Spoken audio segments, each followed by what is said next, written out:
Voilà, donc ce soir, on veut poursuivre notre étude sur le livre des Juges.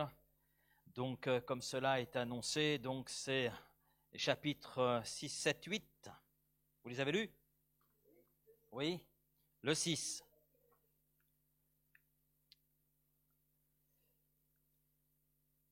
Donc, on va aborder les choses. On est dans notre 7e volet sur le livre des Juges. Et donc, on va rester sur ce plan, vous vous souvenez, des 5 R, hein? Donc, je crois que c'est un plan approprié. Donc, révolte, ruine, repentance, rédemption, repos. Hein, c'est les 7 cycles que nous trouvons dans ce livre qui vont de la chute jusqu'au relèvement. Alors, on attaque de suite avec le chapitre 6 du livre des Juges. Et le verset 1er nous donne le ton, j'allais dire. Les enfants d'Israël firent ce qui déplaît à l'Éternel. Alors c'est vraiment un triste refrain, un refrain que nous connaissons, on l'a déjà entendu. C'est ce qui introduit, j'allais dire, chaque partie donc concernant les juges. Hein. Après 40 ans de paix, donc le peuple replonge dans ses travers, c'est bien triste. Et la lecture de Juges 5, verset 31, nous laissait d'ailleurs entrevoir que les choses n'allaient pas durer malheureusement. Ça laissait entendre que le peuple, bien qu'ayant été conduit vers la liberté avec ce trio qui était Déborah, Barak et Jaël, eh bien que les choses n'allaient pas rester ainsi, mais qu'à la disparition de ce trio, la génération qui allait venir derrière n'allait pas suivre, hein, puisque nous lisons au chapitre 5, la fin du verset 31, le pays fait en repos pendant 40 ans. Donc il y a une limite, donc ça veut dire qu'après, eh bien, on replonge dans ces travers. Et c'est vraiment triste de voir cette rechute de la part de ce peuple. Mais il nous arrive parfois, nous aussi, dans notre marche, bien que nous soyons enfants de Dieu, de connaître les mêmes choses, les mêmes situations, de tomber, de retomber dans le même péché, dans la même habitude, tabagisme, alcool, peut-être une addiction à l'écran ou autre. Et pourtant, nous mettons tous nos efforts à ce que la situation change, mais c'est quelque chose qui est plus fort que nous. C'est quelque chose qui était plus fort que ce peuple, qui dominait ce peuple. Il retombait dans les mêmes choses. Et on a comme cela des enfants de Dieu, des chrétiens qui sont comme cadenassés, et ils retombent là dans les mêmes travers. Et dans de telles circonstances, bien souvent, il y a quoi? Bien le sentiment de culpabilité, sentiment de honte, de dévalorisation. Et ça, c'est quelque chose aussi dont l'apôtre Paul, dans l'épître aux Romains, nous fait part. Romains chapitre 7, versets 18 à 25, il nous en parle de ces choses-là. Maintenant, la question qui se pose et qui nous intéresse par rapport à cela, c'est, parce que c'est bien de dire qu'on peut, même en tant que chrétien, ressembler à ce peuple, tomber, retomber encore, faire tous les efforts sans parvenir à garder cette relation avec le Seigneur, garder cet équilibre avec lui. Alors, la question qu'il est bon de se poser, c'est que faire? Que faire alors? Que faire? Je dirais que la première chose, c'est identifier clairement la situation, le problème. Hein? Pour réellement vaincre le péché ou réellement vaincre une situation dans laquelle nous replongeons, nous devons être honnêtes et chercher à voir ce qu'il y a exactement. Parce que bien souvent, quand on retombe, mais vous savez, ce n'est pas de ma faute, c'est plus fort que moi. Et on se cache derrière des faux fuyants, là, on se cache derrière des paravents. Non, il faut affronter la situation. Il faut l'affronter et s'engager réellement à vaincre cette situation qui est là et éliminer sa cause initiale. Il n'y a pas j'allais dire, il n'y a pas de véritable délivrance s'il n'y a pas au préalable une prise de conscience et cesser de chercher des excuses. Vous savez, l'être humain est expert dans les excuses. Est expert. Ça commençait d'ailleurs en Éden. Ah, mais c'est pas moi, c'est la femme que tu as placée à mes côtés. Hein. Ah, mais c'est pas moi, c'est le serpent. Et s'il y avait eu quelqu'un d'autre, mais au final, on rend qui de responsable? On rend Dieu responsable. Hein? Donc là, il est important d'être devant une véritable prise de conscience de ne pas chercher à se cacher derrière quelques excuses que ce soit. La deuxième, j'allais dire la deuxième étape, on va parler comme cela, deuxième étape, c'est prier. Alors cela semble évident, mais c'est bon de le redire. Mais pasteur Laurent, c'est très bien ce que vous dites, mais je prie, j'ai prié, mais rien n'y a fait. C'est vrai qu'on peut en arriver à dire, j'ai prié, mais ça n'a pas marché. Mais est-ce que j'ai vraiment saisi les cornes de l'autel pour que la situation change? Ou est-ce que je suis venu dans la prière avec « Seigneur, j'aimerais bien que ça change ». Et pour fond de moi-même, quand même, j'y trouve un petit plaisir. Parce qu'il y a ça aussi. S'il n'y avait pas un côté plaisant dans le péché, Adam et Ève n'auraient jamais péché. Le fruit est beau. Et il est beau, il doit être bon. Mais la première bouchée était délicieuse. Elle était délicieuse. Si ça avait été le cas, ils auraient immédiatement craché. Non, ils l'ont avalé. Ils l'ont avalé. À preuve, ils se sont tendus le fruit l'un à l'autre. Donc ils l'ont trouvé beau et bon.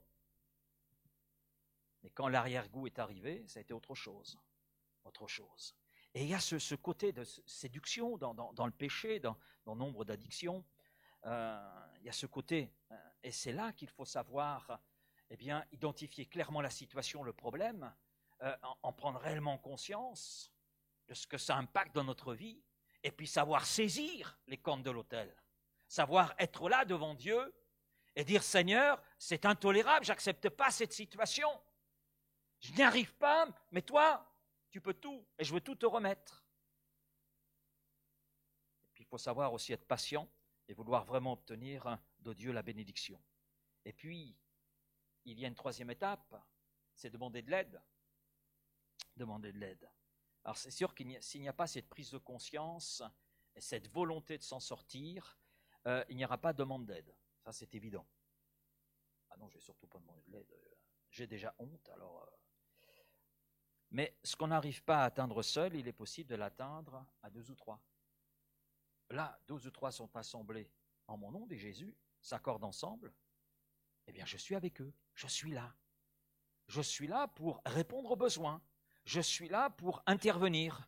Je me souviens, lorsque j'étais dans un stage, j'étais encore à l'école biblique à ce moment-là, et j'étais dans un stage, et puis j'étais logé dans un petit studio, et juste à côté, il y avait d'autres studios, et puis des gens logés, et puis il y avait un jeune qui logeait à côté du studio où je me trouvais, et puis il avait quelques soucis, et je lui avais dit, mais si la tentation est trop forte, appelle-moi, voilà, tu viens frapper à ma porte, tu te cognes dans le mur, je saurai que c'est toi et tu as besoin, et on sera tous les deux, et on priera ensemble. Et puis sur plusieurs soirs, boum, boum, boum, boum. Voilà, donc, hop, j'allais le retrouver et on prenait du temps ensemble. Et c'est comme ça qu'il a réussi à vaincre la situation dans laquelle il se trouvait. Et il me disait, mais Laurent, j'ai prié, j'ai même cherché vraiment la face de Dieu. Et il était sincère dans tout ce qu'il disait.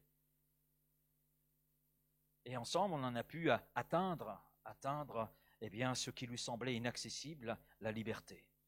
Et puis, il y a un autre point, une autre étape, c'est mettre en place une procédure dans certaines situations. C'est-à-dire prendre des mesures. C'est bien entendu, c'est fonction de la situation. Il est évident que si j'ai un problème avec le tabagisme et que je laisse sur ma table de cuisine le paquet de tabac,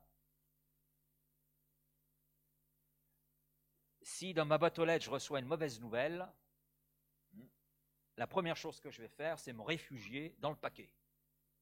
Dans le paquet qui est là. Donc il faut savoir éliminer ce qui peut être tentation. Prendre des mesures afin de ne pas replonger. Savoir se mettre des barrières et s'attendre à partir de là à l'action du Saint-Esprit. Dans ce que l'on ne peut pas faire, le Saint-Esprit est capable là de nous aider, mais il est capable de nous aider dans la mesure où nous faisons notre part. Donc j'en reviens au peuple d'Israël. Bien sûr, cette attitude de désobéissance, de rejet de l'autorité de Dieu, eh bien, le conduit à connaître la ruine. C'est notre deuxième R, la ruine. Et on voit, ça arrive très rapidement. Et l'Éternel le livra entre les mains de Madian. Et cela pendant 7 ans.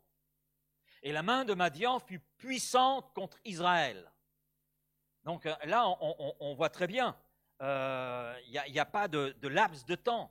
Il y a cette désobéissance de la part du peuple, il y a ce rejet de l'autorité de Dieu, et immédiatement, le Seigneur n'attend pas, mais écoutez, vous allez comprendre combien mon absence dans votre vie, au milieu de vous, est là terrible. Et Dieu les livre. Et c'est bien précisé, c'est l'Éternel qui les livra. Et c'est très intéressant également parce qu'au verset 3, même chapitre, il est question pas simplement de Madian, il est question d'Amalek et il est question des fils de l'Orient, c'est-à-dire des nomades venant de l'Est. Donc ce qui veut dire que Madian n'est pas seul à peser sur Israël, il y a une coalition de trois peuples, trois autorités, trois entités qui sont là et qui pèsent sur le peuple. La main de Madian fut puissante, rien que la main de Madian fut puissante. Mais en plus vient Amalek et vient également donc ces fils de l'Orient, ces nomades de l'Est. Et si Dieu précise cela, c'est pour bien montrer que ce peuple, son peuple, s'est engouffré dans une situation de laquelle il ne peut pas sortir tout seul. C'est impossible. Il ne peut pas s'en sortir par ses propres moyens. Il peut faire ce qu'il veut, se débattre, c'est impossible. Impossible. Et Dieu le fait ressortir. Et c'est intéressant de voir la signification de Madian. Madian, ça signifie lutte, querelle. Et le contexte nous le montre. Dès que le peuple faisait donc les plantations, ensuite donc il y a la récolte. Au moment de la récolte, paf, Madian arrivait, et prenait le tout. Hein. Donc c'était par vagues comme cela, vagues incessantes, vagues usantes, et ça durait pendant 7 ans. Et le peuple est là, après 40 ans de paix, parce qu'il est entré dans une désobéissance, il est là sous l'oppression, il est là dans des querelles, dans des luttes, et en tout état de cause, dans une absence totale de paix. L'ennemi surgit, on sait à peu près quand il va surgir, mais on ne sait pas exactement à quel moment précis. Et il peut surgir à tout moment. Et dans les versets 9 et 10, qui sont intéressants de ce chapitre 6, Dieu fait une rapide rétrospective concernant le passé, elle nous reviendra tout à l'heure, hein, et Dieu montre très bien que c'est par son attitude de désobéissance que le peuple est dans cette situation. C'est sa désobéissance qui le conduit. Et Dieu le dit bien à la fin du verset 10, « Mais vous n'avez point écouté ma voix. Pourtant j'ai dit les choses, je les ai répétées, vous m'avez vu à l'œuvre, mais vous n'avez pas écouté ma voix. » Et ce qui est exprimé n'a rien de surprenant lorsque Dieu n'a pas ou plus sa place dans nos vies. Quand il n'a plus sa place dans l'Église, alors nous sommes vulnérables. Et dans un tel cas, eh bien, nous sommes livrés nous-mêmes à la merci d'épreuves, de difficultés que Dieu permet, que Dieu autorise. Il n'y a plus de barrières, il n'y a plus de protection. Nous sommes livrés nous-mêmes. Et livrés nous-mêmes, eh bien, on est incapable de résister à quoi que ce soit. Incapable. Et il y a à partir de là une absence de paix, il y a la querelle, il y a la oppression. Et nous relevons en verset 2 que l'oppression est si forte contre Israël que le peuple est obligé de se cacher, notamment dans des grottes. Il en est arrivé là. C'est terrible. C'est l'image d'une existence vécue dans la peur.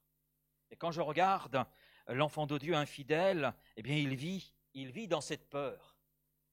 C'est l'une des premières choses qu'éprouvent d'ailleurs Adam et Ève. Lorsque Dieu se présente, comme chaque jour, se présente au jardin, « Adam, où es-tu ? Oh, Adam !»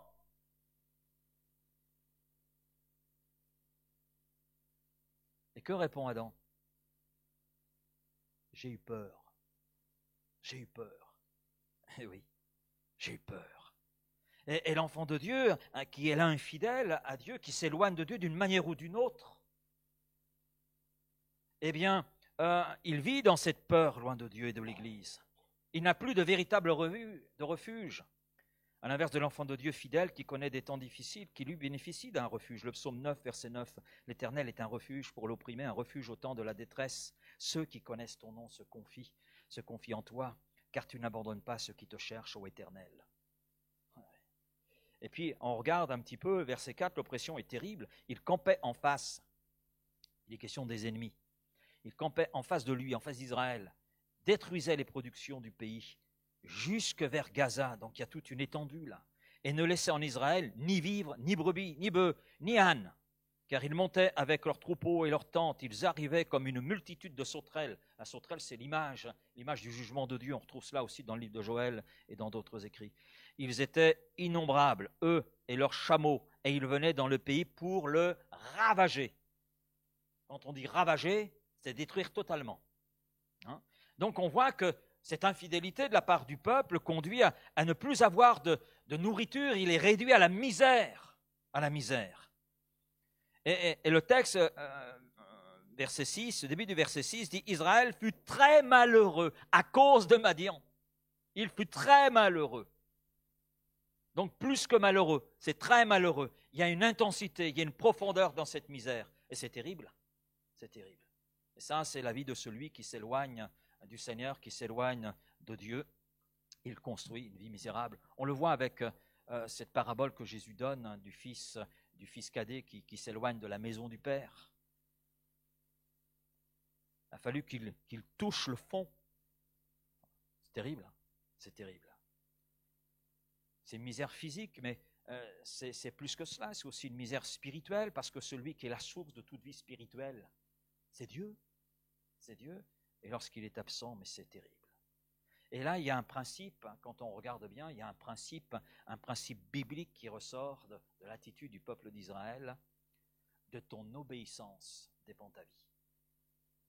De ton obéissance dépend ta vie. Si je devais résumer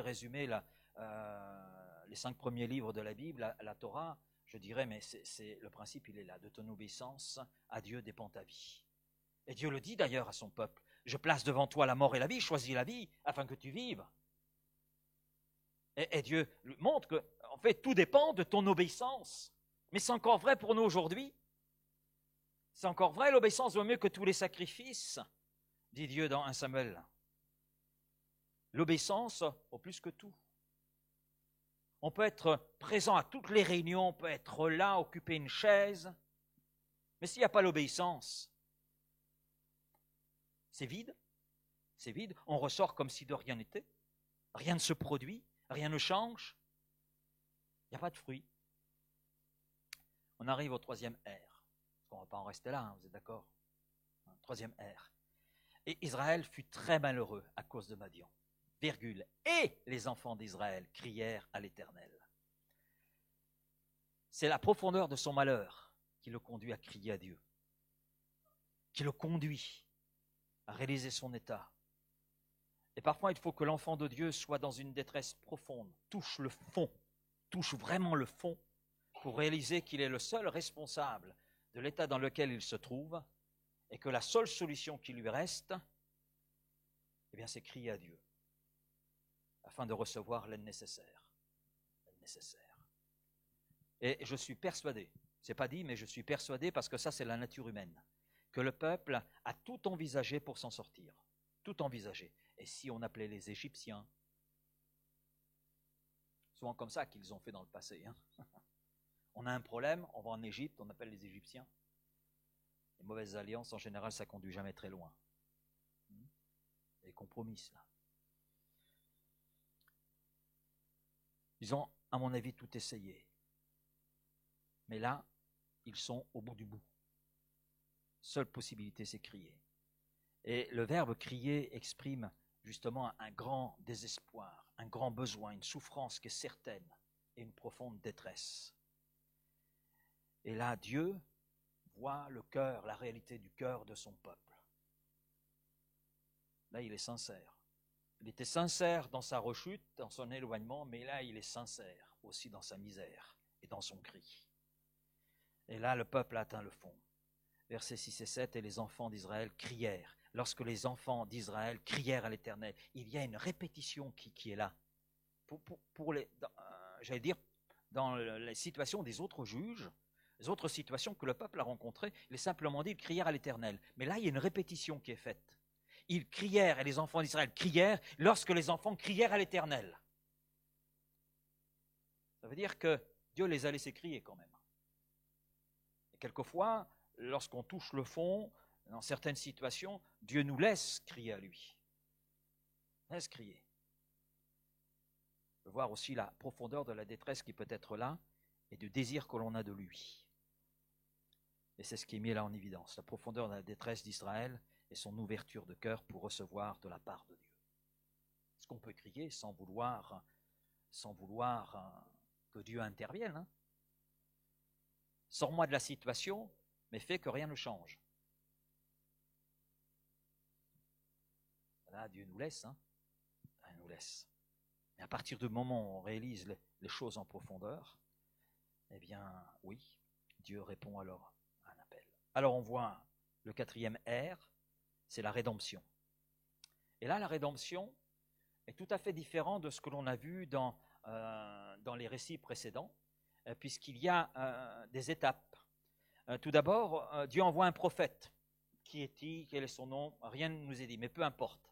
Il y a un envoyé de Dieu, un prophète de l'Éternel qui est envoyé.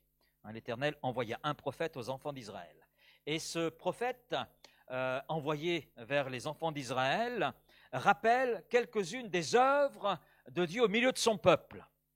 Il rappelle d'où il a été tiré. Et puis, quand on regarde, en fait, le prophète rappelle à ce peuple 7 actions de la part de Dieu. 7 actions que Dieu a accomplies à l'égard de son peuple. La première action, c'est le prophète rappelle que s'ils sont sortis d'Égypte, ce n'est pas par leurs propres moyens, mais c'est par l'action souveraine de Dieu.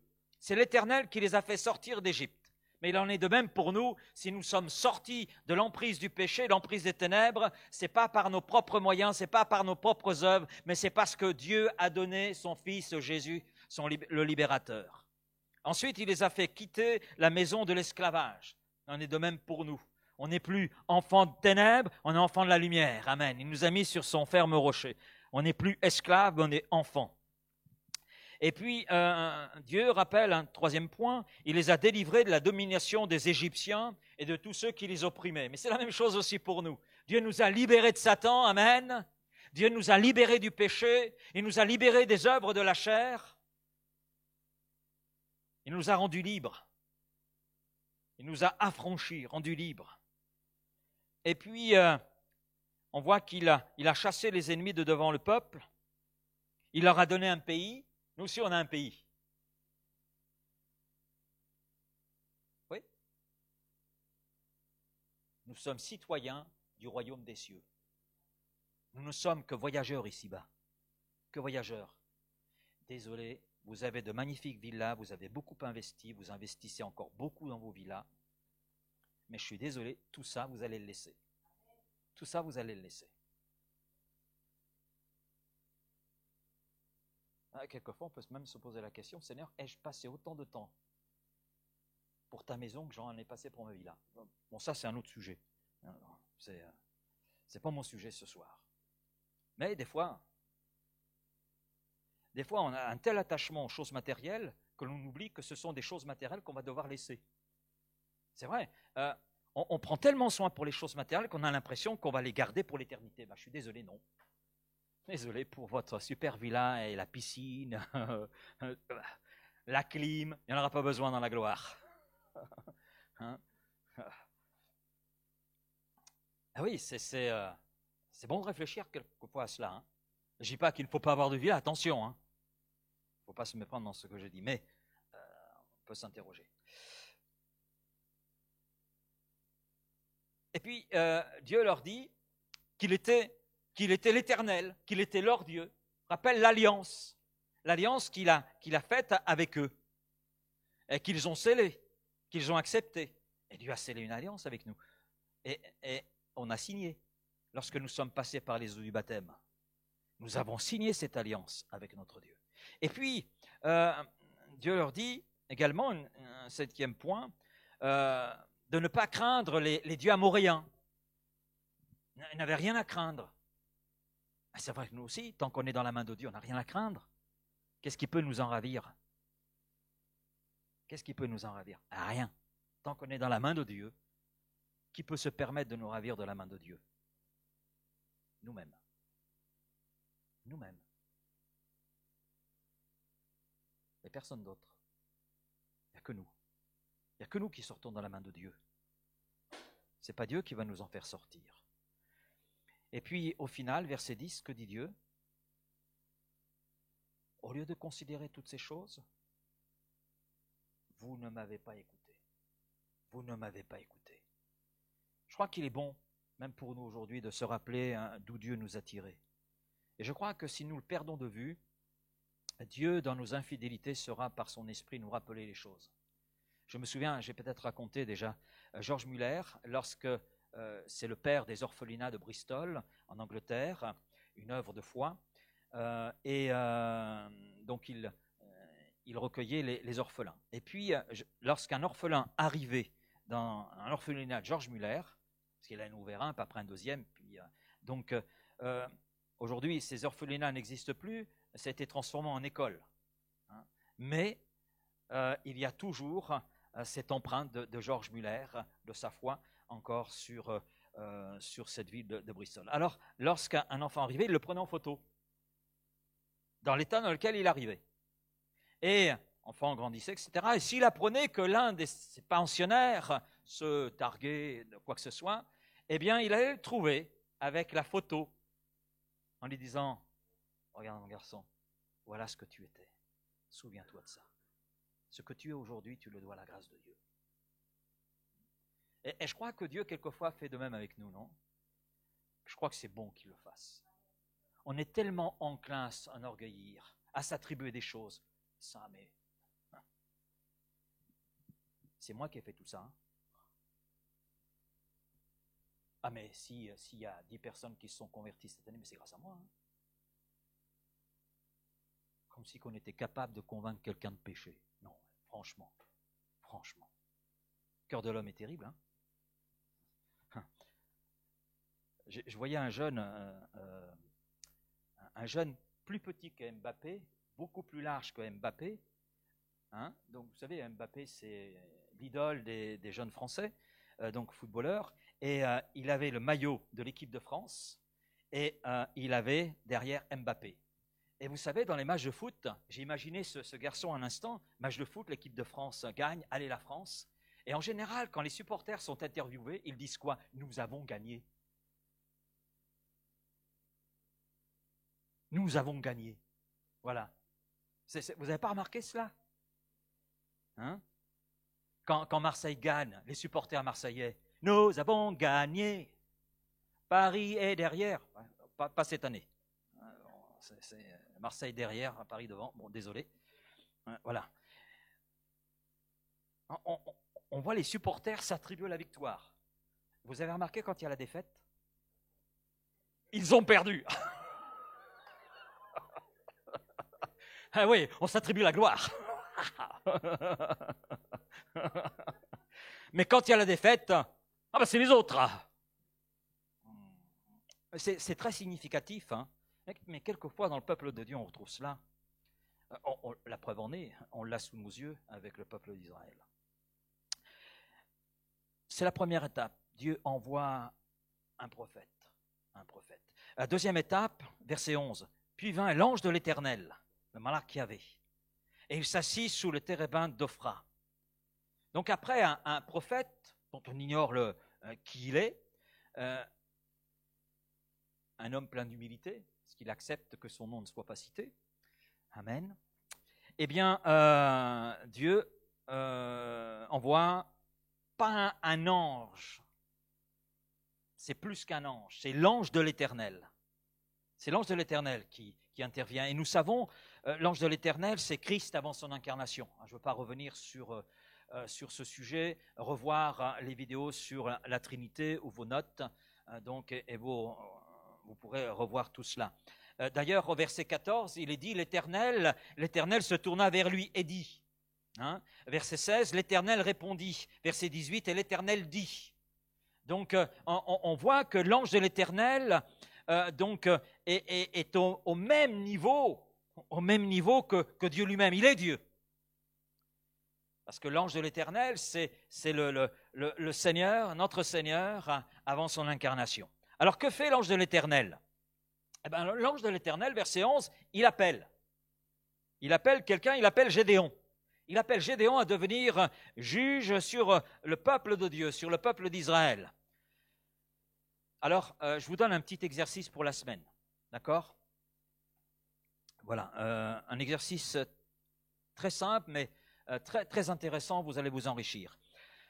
Vous pourrez reprendre Gédéon et en parallèle, regarder l'appel de Moïse et mettre ces deux appels en parallèle. Et vous allez voir un certain nombre de similitudes, même dans certaines excuses. Hein. Donc, vous pourrez faire cette étude. Hein. Je ne vais pas justement m'arrêter sur tout cela, mais vous pouvez, vous, personnellement, faire cette étude hein, et en retirer des enseignements qui sont précieux. Alors, quel est le profil de Gédéon? Gédéon, c'est un homme tout simple, en fait. C'est un homme qui cultive la terre. Et c'est très intéressant de voir que l'Éternel suscite presque toujours des hommes simples. Des hommes simples pour de grandes œuvres. Dieu, je n'ai jamais vu Dieu utiliser des yakas. Ou il faut que. Les yakas et il faut que, Dieu ne s'y intéresse pas vraiment. Par contre, des gens comme Gédéon, Dieu s'y intéresse. Et c'est souvent des gens tout simples. Quand on voit David, il était là derrière le troupeau à garder, c'était même pas son troupeau, c'est le troupeau de son père, mais il obéissait à son père tout simplement. Il était là en pleine activité et il n'a même pas été invité quand le prophète Samuel est arrivé. Vous avez remarqué cela? Samuel, il met encore un fils. Oh, mais si, c'est le petit dernier. Voilà, donc ça montre que un peu la place qu'avait le petit dernier. Hein, donc il était presque oublié. Il était oublié. Il aurait pu envoyer le fils aîné, Isaïe. Non, il a envoyé le dernier des fils. Donc, on voit l'Éternel qui suscite presque toujours des hommes simples pour ses plus grandes œuvres. Et Dieu montre ainsi sa véritable puissance. Hein, il peut faire d'hommes simples de véritables héros. Des gens qui savent tout, qui pensent tout pouvoir. Mais moi, je suis capable de, mais moi ceci, mais moi cela. C'est une manifestation de l'orgueil, d'une toute suffisance, et Dieu résiste aux orgueilleux, mais il fait grâce aux humbles. Amen. Et puis, on voit un homme actif, malgré le contexte. Lorsque l'ange de l'Éternel se révèle à Gédéon, Gédéon est en pleine activité. Gédéon, son fils, battait du froment au pressoir pour le mettre à l'abri de Madian. Donc, j'ai constaté cela également, j'en ai déjà parlé, c'est bien de le redire. Dieu appelle toujours des personnes qui sont là en activité. Toujours, on voit avec Élisée, on voit avec, j'ai parlé de David, on voit avec Moïse, et on retrouve avec Gédéon. Donc, et c'est un point, c'est vrai que nous relevons, mais c'est important de le rappeler, Dieu n'utilise pas des gens paresseux. Ce que le vinaigre est aux dents et la fumée aux yeux, tel est le paresseux pour celui qui l'envoie. Proverbe 10, 26. Ça mérite méditer. Donc Dieu utilise des gens qui sont déjà dans l'activité, ce qui montre un certain courage, hein, surtout au niveau de Gédéon. Hein, il était là. Il y a beaucoup de choses qui sont dites sur Gédéon. Mais quand on lit avec précision le texte, c'est un homme qui est là, il bat le froment au pressoir pour le mettre à l'abri de Madian. Il est là dans une activité, il est là actif, il n'est pas défaitiste. Et puis à l'appel de l'ange de l'Éternel, il est intéressant de voir la réponse de Gédéon. Verset 15, à la fin du verset 15 du chapitre 6. « Voici ma famille est la plus pauvre en Manassé, et je suis le plus petit dans la maison de mon père. » Ça rappelle quelque chose, ça. Hein? Voilà. Donc ici encore, nous voyons un principe biblique qui est constant d'ailleurs, de l'Ancien jusqu'au Nouveau Testament et dans toute l'histoire de l'Église, et encore aujourd'hui, parce que Dieu est celui qui n'a pas changé, amen, il y a ce principe, Dieu choisit toujours les choses faibles du monde pour confondre les fortes. C'est un principe biblique, On le voit dans l'Ancien, dans le Nouveau Testament, dans l'histoire de l'Église, etc. Donc, c'est un principe, c'est là inscrit dans le cœur de Dieu. Et nous apprenons par la bouche même de Gédéon que le choix de Dieu qui se pose sur lui n'est pas basé, il en est parfaitement conscient, n'est pas basé sur ses capacités humaines, mais c'est le reflet de la grâce de Dieu. Il le dit, verset 17, « Si j'ai trouvé grâce à tes yeux ». Donc il est conscient qu'il est l'objet de la grâce. Exactement quand Gabriel va se révéler à Marie, cette simple femme, c'est la même chose, on retrouve la même attitude. La même attitude, la même obéissance, la même obéissance. On a un autre point qui est intéressant. De la fin du verset 17 jusqu'au verset 23, nous voyons Gédéon préparer un sacrifice pour l'Éternel. On le voit. Et dans Juges 6, verset 24, il est dit « Gédéon bâtit là un autel à l'Éternel et lui donna pour nom l'Éternel paix. » Il existe encore aujourd'hui à Ophra qui appartenait à la famille d'Abiézer. Et là, on a l'image d'un homme consacré. Un homme qui offre sa vie, qui accepte toute la grâce de Dieu sur sa vie, en étant conscient de toutes les faiblesses qui sont les siennes, et il le confesse cela, il l'exprime, il ne s'en cache pas, il ne va pas chercher des excuses, c'est une réalité, et il sait devant qui il se tient, et sinon il n'aurait pas fait le sacrifice qu'il a fait, il n'aurait pas mis tout le soin qu'il a pris pour cela. Donc il est là dans une vie qui est totalement offerte à Dieu, dans une consécration, et je crois que la vie chrétienne qui porte du fruit, c'est une vie offerte en sacrifice à Dieu. Rien de moins. Rien de moins. Et c'est l'apôtre Paul qui l'exprime en ces termes, « Je vous exhorte donc, frères, par les compassions de Dieu ou à cause des compassions de Dieu, à offrir vos corps comme un sacrifice vivant, saint, agréable à Dieu, ce qui sera de votre part un culte raisonnable, un culte logique, un culte intelligent, un culte conforme au cœur de Dieu. » Et c'est intéressant de voir le changement qui s'opère chez Gédéon. Parce qu'il y a un changement qui s'opère. Suite à cette révélation de l'ange de l'Éternel, suite à cette compréhension que il est l'objet de la grâce de Dieu, mais nous aussi, nous sommes les objets de la grâce de Dieu. Sinon, nous ne serions pas là ce soir. Cette grâce est manifestée en Jésus-Christ. Et cette grâce est encore abondante. Une grâce fidèle qui ne tarit pas. Et cela produit un changement chez Gédéon. Et lorsque l'ange de l'Éternel se révèle à lui, on voit Gédéon qui vivait pour lui-même, parce que le froment qu'il était en train de préparer, c'était pour lui.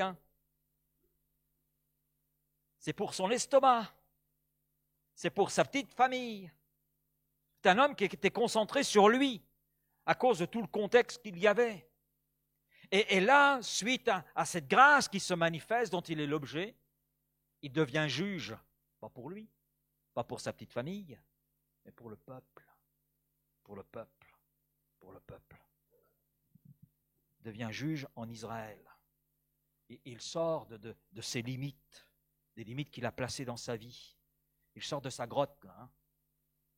Il sort de sa grotte pour aller au grand jour, là où Dieu le veut. Et puis, quand on regarde Gédéon, c'est un homme qui commence par ce qui est petit. Vous avez remarqué cela ? Gédéon commence par ce qui est petit. C'est les versets 28 à 32. Avant de servir le Seigneur en public, Gédéon va d'abord être un témoin dans sa maison. Bon, ça commence un peu de nuit, c'est vrai. Il y a encore des choses qui sont là. Est-ce que depuis notre conversion, nous avons changé ? Oui. Chacun peut le dire pour lui-même. Je ne peux pas le dire pour vous et vous pour moi. Je ne vous connaissais pas avant et vous ne me connaissez pas avant. Donc, mais on est conscients les uns et les autres qu'entre le temps où il y a cette grâce qui s'est manifestée dans notre vie et aujourd'hui, il y a des changements qui se sont opérés.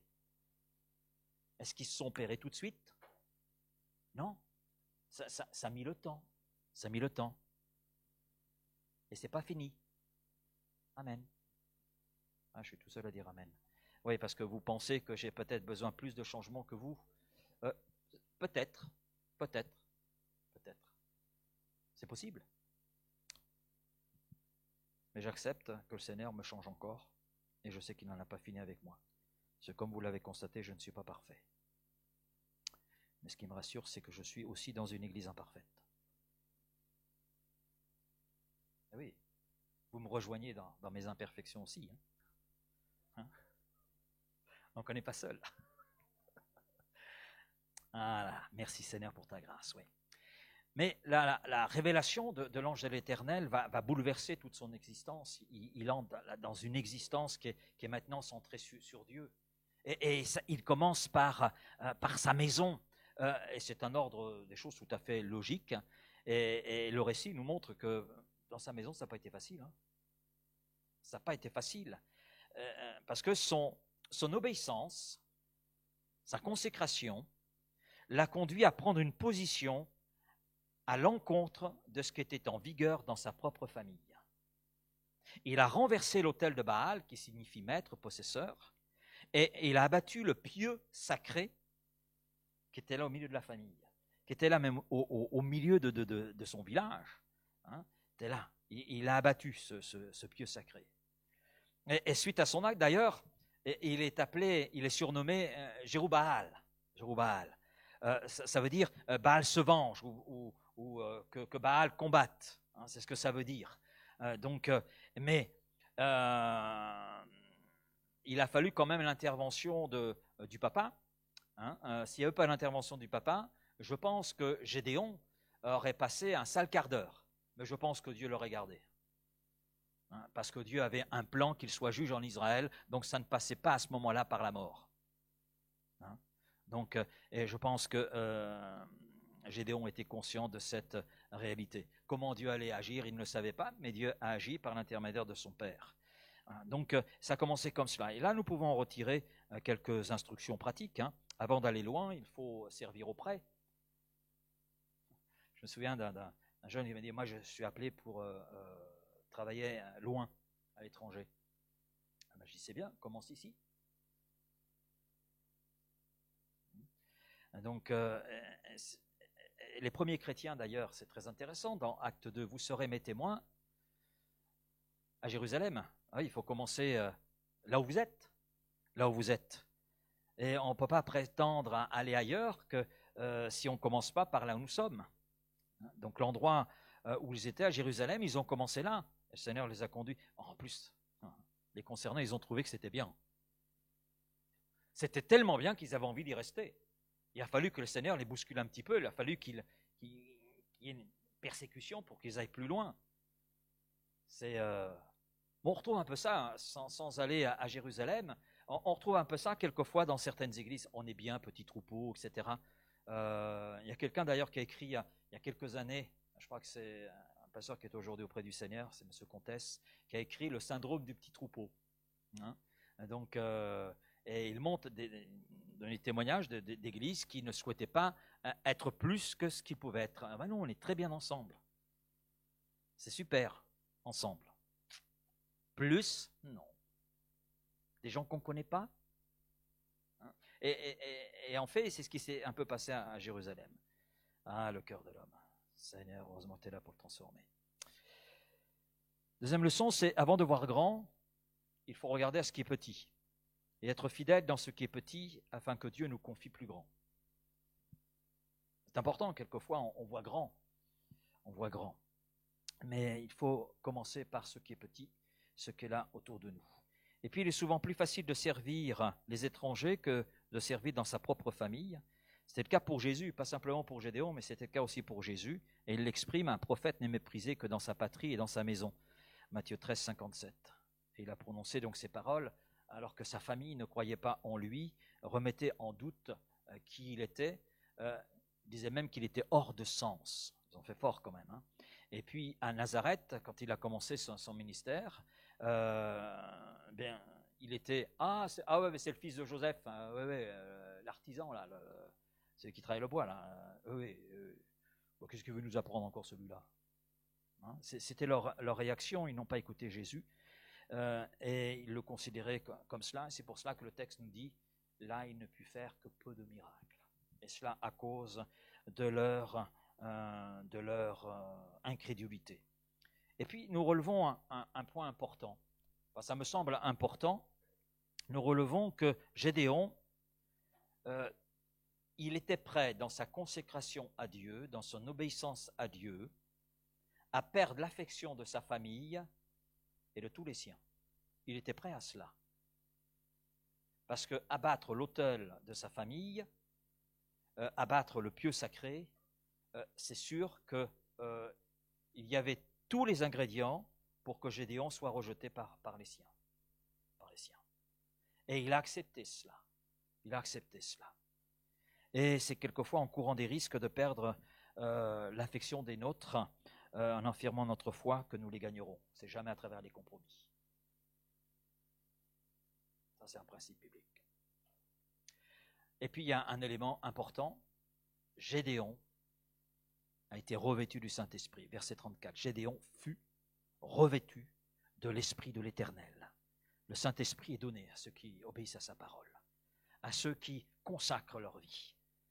Et vous remarquez, ce n'est pas au début qu'il est revêtu. C'est après plusieurs étapes, les étapes que je viens de décrire. C'est après cela qu'il fut revêtu de l'Esprit de l'Éternel.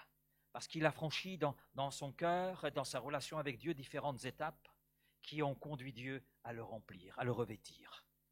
Et après avoir choisi un homme en la personne de Gédéon, Dieu va choisir des soldats. Parce qu'il y a un choix d'une armée. Et oui, Dieu l'invite à aller au combat, et il aurait pu y aller seul. Mais Dieu, non. Et il y a une foule qui est là, on y va, Gédéon.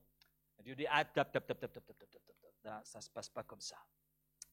C'est vrai que dans un premier temps, et c'est beau, on voit tout le peuple qui est là derrière Gédéon.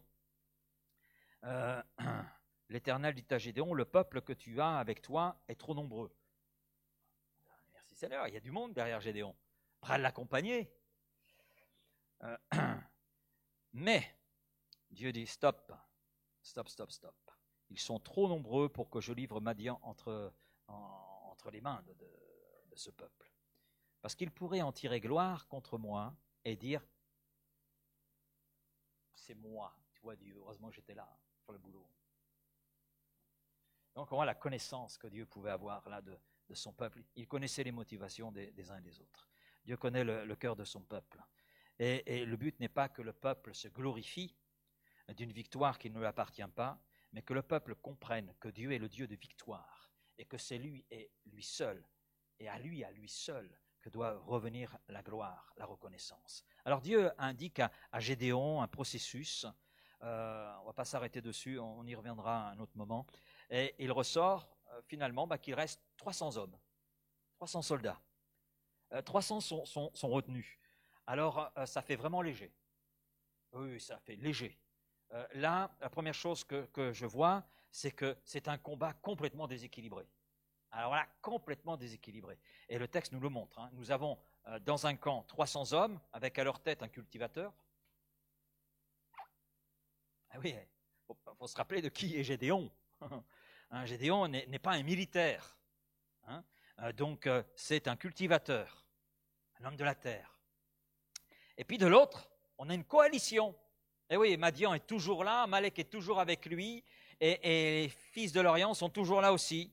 Et chapitre 7, verset 12, il est dit, Madian, Amalek et tous les fils de l'Orient étaient répandus dans la vallée comme une multitude de sauterelles. Et leurs chameaux étaient innombrables, comme le sable qui est sur le bord de la mer. Alors franchement, là c'est un combat complètement déséquilibré. Maintenant, je vois à aucun moment Gédéon se plaindre. Vous le voyez, dire Seigneur, j'y vais pas. Non, c'est ridicule. 300 hommes, tu as vu la multitude, j'arrive même pas à compter leurs chameaux. Donc, si je ne peux pas compter les chameaux, je ne peux pas compter non plus ceux qui me montent dessus. Donc, non, il ne dit rien. Il y a cette confiance en Dieu. Cette confiance qui est là. Dieu est avec moi. Et nous aussi, nous sommes dans un combat qui est complètement disproportionné. Complètement déséquilibré. Nous sommes en face d'un monde dont le prince est Satan, accompagné de son armée de démons, que nous ne pouvons pas compter, exactement comme Gédéon ne pouvait pas compter les ennemis qui étaient là devant lui. Et puis à cela, il faut ajouter un autre ennemi qui nous colle à la peau, c'est la chair, et quelquefois elle nous colle un peu de trop.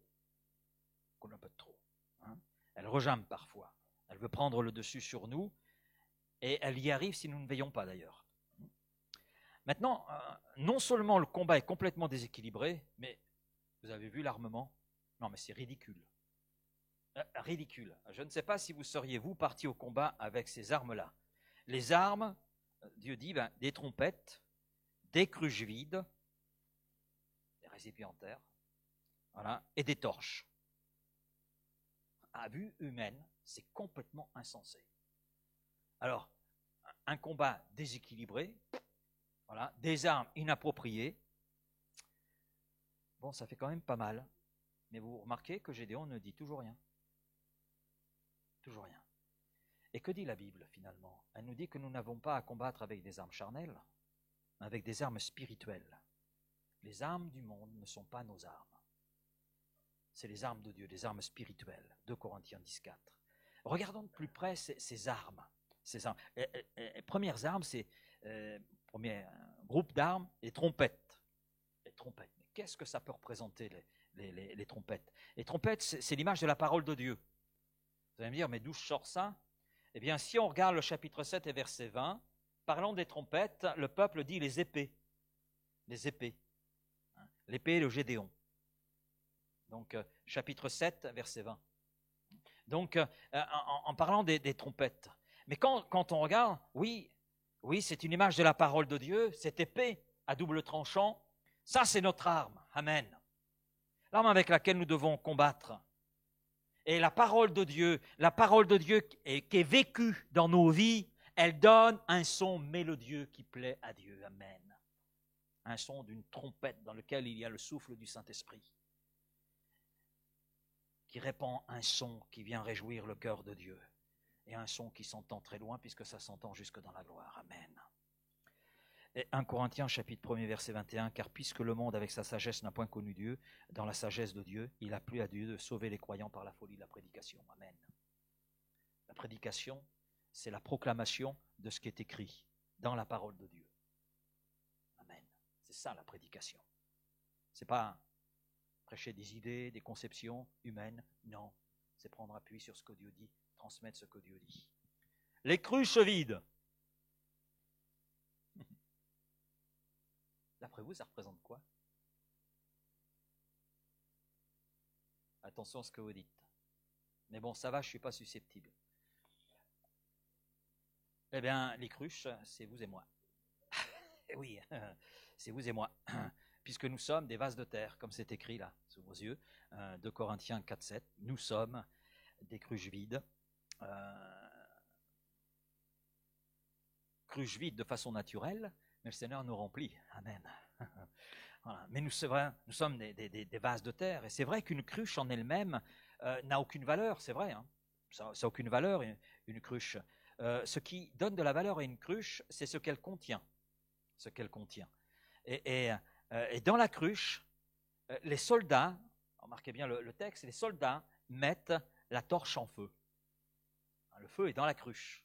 Amen. Il ne se voit pas, mais il est là dans la cruche. Et les torches allumées, alors c'est facile à comprendre, là. D'après vous, ça signifie quoi là? Le Saint-Esprit, oui, le Saint-Esprit. C'est l'image du Saint-Esprit. Le feu est le symbole du Saint-Esprit, on le voit dans Acte 2, des flammes de feu descendirent, se séparèrent les unes aux autres pour se reposer sur les apôtres. Et si le feu du Saint-Esprit est là en nous, eh bien nous sommes rendus forts. On devient plus que des cruches. Plus que des cruches vides. Alléluia. Et puis, on continue à l'ordre qui est donné, la stratégie. Alors, vraiment, quand on regarde ce combat, n'allez pas présenter ça dans une école militaire. Parce que l'ordre est tout simple. Juge 7, 17, vous me regarderez, dit Gédéon, et vous ferez comme moi. Vous ferez ce que je ferai. Non mais Gédéon, tu es un cultivateur, tu n'es pas un chef militaire. Dans la stratégie militaire, tu ne connais rien. Non, c'est l'ordre donné. C'est l'ordre donné. Et je trouve cela intéressant. Les soldats n'avaient qu'une chose à faire, c'est porter leur regard sur Gédéon et faire ce qu'il faisait. Reproduire ce qu'il pouvait faire. Qui est notre chef? Christ, Jésus-Christ. Nos yeux doivent se fixer où? Sur lui. L'auteur de l'Épître aux Hébreux l'exprime ainsi: courons avec persévérance dans la carrière qui nous est ouverte, ayant les regards sur Jésus, qui est le chef et le consommateur de la foi, ou le rémunérateur de la foi. Hébreux 12, versets 1 et 2. Et Paul, plusieurs fois, écrit: soyez mes imitateurs, comme je le suis moi-même de Christ. Il le dira aux Corinthiens, il le dit aux Philippiens: soyez mes imitateurs, comme je le suis moi-même de Christ. Et si je vis, ce n'est plus moi qui vis, c'est Christ qui vit en moi, dira-t-il aux Galates. Donc il avait les yeux fixés sur Jésus. Il était là dans cette imitation de Jésus. Et nous devons nous aussi être dans cette imitation de Jésus-Christ. Il y a un autre élément qui est souligné. Un élément qui passe bien souvent inaperçu et pourtant il est là. Et la victoire dépend de ce petit détail qui est donné. Le verset 21 du chapitre 7 dit: ils restèrent chacun à sa place. Ils restèrent chacun à sa place autour du camp. Cela paraît un détail, mais quand on lit attentivement ce qui s'est passé, lorsqu'on lit attentivement le récit, c'est plus qu'un détail, c'est un aspect qui est important. Chaque soldat est à sa place, tient sa place. Aucun d'eux ne veut prendre la place de l'autre ou espère avoir une place qui est autre que celle qu'il a, qui lui a été attribuée. Chacun restèrent campés à sa place. Je pense que s'ils n'avaient pas tenu leur place, il n'y aurait pas eu de victoire, parce que des failles seraient apparues. Des failles seraient apparues qui auraient permis à l'ennemi de comprendre ce qui se passait. Et l'effet de surprise n'aurait pas eu lieu.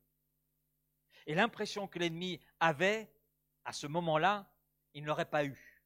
L'impression qu'il y avait toute une armée immense qui les entourait. S'ils avaient vu des zones d'ombre, ils auraient compris que l'ennemi n'était pas si nombreux que ce qu'ils pouvaient entendre. Mais parce qu'ils sont restés chacun à sa place autour du camp, il y a eu cette victoire. S'ils n'avaient pas tenu leur place, l'ennemi aurait compris la ruse et aurait très vite réagi.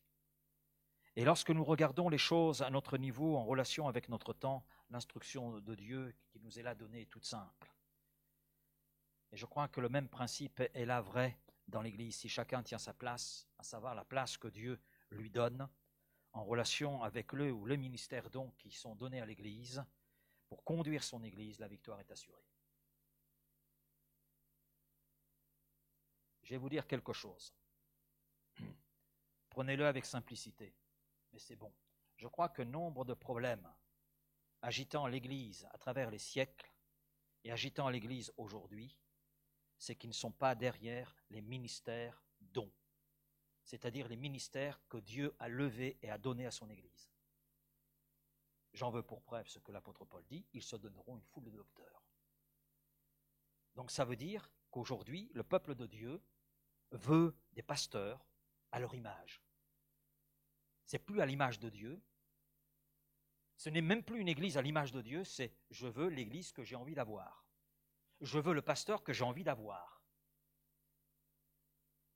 Et à partir de là, qu'est-ce qui se passe? Eh bien, l'église perd de sa puissance. Elle perd de son autorité. Imaginez une partie des hommes accompagnant Gédéon dire: mais Gédéon, tu n'es pas un chef militaire, tu es juste un cultivateur.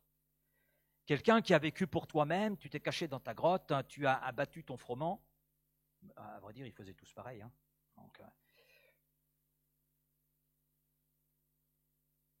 il n'y aurait pas eu de victoire. Il n'y aurait rien eu. Ce peuple serait resté dans l'état dans lequel il est resté. Mais merci Seigneur, parce que ça n'a pas été le cas. Ça n'a pas été le cas. Alors c'est vrai, les ministères dons que Dieu donnait à l'Église, c'était à l'image de Gédéon. C'est à l'image de Gédéon. Dieu n'a jamais appelé des gens parfaits. Est-ce que Pierre était parfait? Est-ce que Jean était parfait? Est-ce que ces hommes que Jésus a appelés étaient parfaits? Ils n'ont même pas pu veiller 1 heure avec leur maître. Pas pu veiller 1 heure. Ils n'ont pas saisi l'urgence. Et pourtant, c'est avec eux que le Seigneur a travaillé. Amen. C'est avec eux. Et Dieu n'a pas changé. Les 300 hommes qui accompagnèrent Gédéon furent des hommes courageux. C'est ce que je relève. Parce que il y a une reconnaissance qui est là à l'égard de ces hommes. Dans le chapitre 8, au verset 4, il est dit, Gédéon arriva au Jourdain et il le passa, lui et les 300 hommes qui étaient avec lui. Et il y a cette parole, fatigué, mais poursuivant toujours. Waouh! Fatigué, mais poursuivant toujours. Vous savez, l'œuvre de Dieu se fait toujours avec des disciples qui sont prêts à payer le prix, quels que soient les obstacles rencontrés. Parce que les regards des disciples ne sont pas fixés sur les obstacles, les difficultés, mais c'est fixé sur Jésus, fixé sur le Maître, fixé sur ce qui est là. Et les 300 hommes sont des hommes de foi, sont des hommes de courage, sont des hommes vaillants, confiants dans leur chef. Amen. Ils suivent Gédéon, parce que c'est bien précisé, Gédéon arriva au Jourdain, il le passa. Lui et les 300 hommes avec lui, ils le suivent. Ils le suivent. Fatigués, mais poursuivant toujours, parce qu'ils ont confiance dans le plan de Dieu. Ils ont confiance que Dieu est là. Ils ont confiance que Gédéon est celui qui est revêtu du Saint-Esprit et qui a été placé à leur tête. Et ils y vont. Ils y vont. Juge chapitre 8, verset 28, Madian fut humilié devant les enfants d'Israël. Et il ne leva plus la tête. Madian qui ne leva plus la tête. Il a été humilié. Et le pays fut en repos pendant 40 ans, durant la vie de Gédéon. Ces versets, bien sûr, comme chapitre 5, verset 31, l'a supposé, un repos fragile. Le texte le précise, durant la vie de Gédéon. Donc ça suppose qu'après, aïe, aïe, aïe. Gédéon, fils de Joas, mourut après une heureuse vieillesse, et il fut enterré dans le sépulcre de Joas, son père, à Ophra, qui appartenait à la famille d'Abiézer. Lorsque Gédéon fut mort, les enfants d'Israël recommencèrent à se prostituer au Baal. Ils n'ont pas attendu longtemps. Et ils prirent Baal Périt, ça veut dire Baal Alliance, pour leur Dieu. C'est-à-dire qu'ils établirent une alliance avec une idole, ce que Dieu condamne. Les enfants d'Israël ne se souvinrent point de l'Éternel, leur Dieu, qui les avait délivrés de la main de tous les ennemis qui les entouraient. Et ils n'eurent point d'attachement pour la maison de Jérubaal, de Gédéon, après tout le bien qu'il avait fait à Israël. C'est triste, c'est triste. Sur ces 3 chapitres, 6, 7, 8, il y aurait beaucoup à dire. Beaucoup à dire. C'est d'une grande richesse. Et peut-être que nous y reviendrons sur certains épisodes à d'autres moments. Mais il y a un point sur lequel je veux conclure ce soir. Lorsque nous nous arrêtons sur l'homme Gédéon, on voit un homme avec des hauts et des bas. D'accord ? Parce que quand on lit chapitre 8, dans le chapitre 8, il y a des attitudes de la part de Gédéon qui nous étonnent et qui n'étaient pas appropriées, entre autres les phobes, etc. Donc, alors on peut dire plein de choses. Plein de choses. C'est vrai que dans l'examen des détails de sa vie, nous pourrions nous poser la question, comment Dieu a-t-il pu choisir un tel homme? C'est vrai ça? Vous voulez poser la question? Non? Moi je me suis posé la question. Comment as-tu pu choisir un tel homme? Mais je crois que Gédéon est pour chacun de nous tel un miroir. C'est un miroir. Nous y avons le reflet de notre propre vie, de notre propre existence, avec ses hauts, ses bas, ses victoires, ses échecs, ses peurs, ses actes de confiance, ses faiblesses, ses points forts. Mais ce que je remarque, c'est que Gédéon, malgré tout ce que je viens de citer, a été l'instrument que Dieu a choisi et que Dieu a utilisé dans un temps de critique. Et il est cité dans Hébreux 11, verset 32. Il est cité dans ces hommes dont on relève la foi. Il est là cité. Donc Dieu sait qui il choisit, sait qui il appelle. Et je dirais qu'il peut en être pour chacun d'entre nous. Nous sommes dans une époque critique. L'époque que nous vivons est particulière, c'est une époque critique. Et je crois que c'est une époque, et quand je dis je crois, j'affirme, c'est ma conviction, parce que la Bible est là pour me conduire en cela. C'est une époque dans laquelle Dieu cherche des cœurs qui s'ouvrent à son appel. Cherche des Gédéons. Cherche des soldats semblables à ces 300 hommes qui ont suivi Gédéon. C'est vrai, nous ne sommes pas tous appelés à être des Gédéons. C'est vrai. Il n'y en a qu'un qui est appelé à être un Gédéon. Mais il y a 300 hommes qui ont été avec lui, 300 hommes qui l'ont accompagné. Et peut-être que Dieu t'appelle ce soir à être un de ces hommes-là, fatigué mais poursuivant toujours. Oui, faire l'œuvre de Dieu, c'est fatigant. C'est fatigant, c'est usant, c'est démoralisant parfois. On n'a pas, on n'a pas les résultats des efforts que l'on peut fournir. Mais on poursuit encore, parce qu'on sait qui on sert et pourquoi on sert. Et peut-être que Dieu ne t'appelle pas à être un Gédéon, peut-être que Dieu t'appelle à être un soldat, suivant Gédéon. Mais il est sûr que encore Dieu aujourd'hui a besoin d'un Gédéon, a besoin d'une armée, parce que nous sommes dans un temps critique, à l'image des temps dans lesquels se trouvait Gédéon. Et Gédéon, avec cette armée, a remporté la victoire. Et les mêmes principes sont encore vrais pour nous aujourd'hui, parce que Dieu est celui qui n'a pas changé. Amen. Amen. Père, merci pour ta parole ce soir. Seigneur, c'est ce que tu avais placé sur mon cœur. C'est vrai que ces chapitres 6, 7 et 8 sont d'une très grande profondeur. Il y a beaucoup à voir. On n'a pas abordé l'épisode de la toison, on n'a pas abordé le processus des choix. Mais Seigneur, ce que tu voulais que nous abordions ce soir était suffisant. C'était ce que tu voulais pour nous ce soir. Et je te prie, Seigneur, de bénir chacun de mes frères et sœurs, de bénir chacun d'entre nous. Oui, Seigneur, et que nous puissions être ces hommes et femmes que tu veux que nous soyons dans ces temps critiques dans lesquels nous sommes, avec lesquels tu peux travailler, dans lesquels tu peux faire ton œuvre, dans lesquels tu peux déverser ton esprit, dans lesquels il y a une réelle consécration, dans lesquels il y a une réelle offrande, un réel sacrifice, et qui n'ont pas peur du combat, qui n'ont pas peur d'aller de l'avant, qui n'ont pas peur de prendre des risques, qui n'ont pas peur de te suivre. Alors Père, merci de nous conduire chacun pour notre part à être ces hommes et femmes que tu veux que nous soyons, et que l'Église ait ce rayonnement dans cette ville et ce rayonnement dans cette région.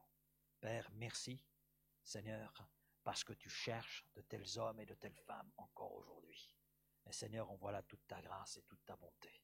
Et comme tu as fait pour Géon, comme tu as fait pour ces 300 hommes, tu sais équiper, tu sais donner le feu nécessaire.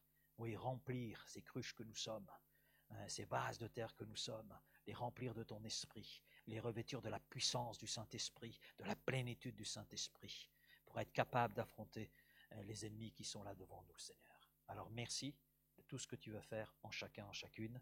Merci, Seigneur, pour le travail que tu as commencé dans nos vies, que tu veux poursuivre.